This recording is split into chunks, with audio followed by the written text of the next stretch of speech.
what's something that you believe in the crypto space that you think a wide majority of people would disagree with you on?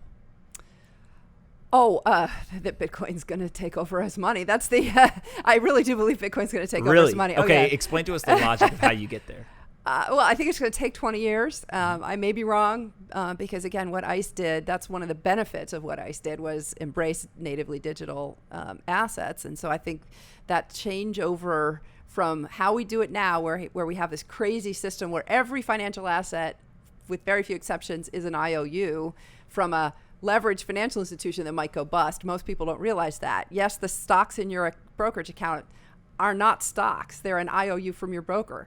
The bank account deposits that you have, it's not your money. It's an IOU from a bank, and they may not pay it back to you. So I do think that I thought that it would take a while to tear down that infrastructure, and I do think it will take a while. But that's why I said ICE broke the seal. That's one of the things I complimented them on. They leapt over the blockchain, not Bitcoin detour, if you will, that I thought was going to take the industry 10 or 20 years, and just went straight to natively digital assets. So we may be surprised at how fast this takes off. The technology needs to come up to speed pretty clearly. I'm excited about Lightning Network. Now that I understand what that is, in not certainly at a technologist depth, but more sort of from a philosopher and business depth of understanding that really could exciting. Make a big difference. Yeah. Do you think that the adoption of Bitcoin as money is being accelerated by some of the hyperinflation we're seeing around the world? Oh, no question. Yeah.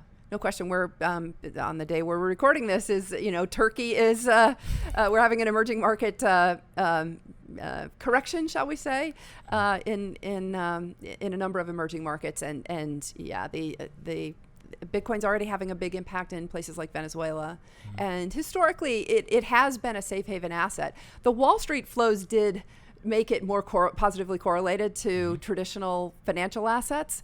It was, say, in the Cyprus situation, very non-correlated. It was a safe haven flow, and one of the things that I've literally just written in the book chapter draft is that Bitcoin will return to its roots as a safe haven asset. It is.